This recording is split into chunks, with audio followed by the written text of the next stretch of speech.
চিকিৎসা সেবায় বাংলাদেশে কতটা পিছিয়ে আছে সেটি আপনারা সকলেই জানেন। আর এর ভিতরে যদি কোনো ডাক্তারকে এভাবে হেনস্থা করা হয়, অপমান করা হয়, তারপরেও এদেশের চিকিৎসা সেবা কিভাবে উন্নত হবে বলেন? চিকিৎসা সেবা তখনই উন্নত হবে যখন ডাক্তারের পরিমাণ বাড়বে, যখন ভালো ভালো ডাক্তার এদেশে থাকবে।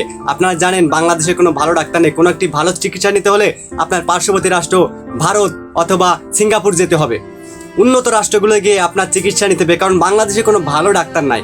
ভালো ডাক্তার নাই কেন? কারণ এদেশে ভালো ডাক্তার তৈরি হয় না। কারণ এদেশে ভালো ডাক্তার তৈরি হয় না, যা দু একটা তৈরি হয় তারাও চলে যায় বাইরে।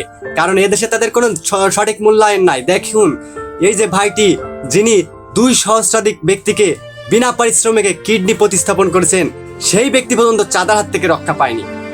তিনি কেঁদে কেঁদে বলছেন যে তার কাছ থেকে কিভাবে চাঁদা আদায় করা হয়েছে। 5 লক্ষ টাকা চাঁদা দাবি করছে যুবদল নেতা।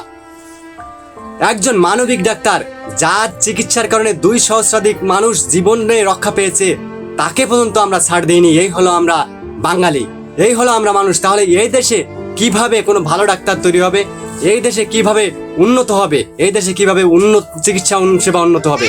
আপনারা দেখেছেন বন্ধুরা, নির্বাচনের পর সারা দেশে চাঁদাবাজিতে সয়লাভ হয়ে গেছে।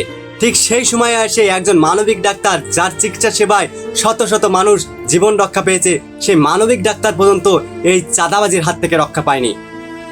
আপনারা দেখেছেন সোশ্যাল মিডিয়া এবং জাতীয় মিডিয়াগুলো ফলাওভাবে প্রকাশ পেয়েছে যে যুবদল নেতা 5 লক্ষ টাকা চাঁদা দাবি করছে এই ডাক্তারের কাছে। এরপর আপনি কিভাবে আশা করেন যে এই ব্যক্তি এই বাংলাদেশে থেকে চিকিৎসা সেবা দেবে?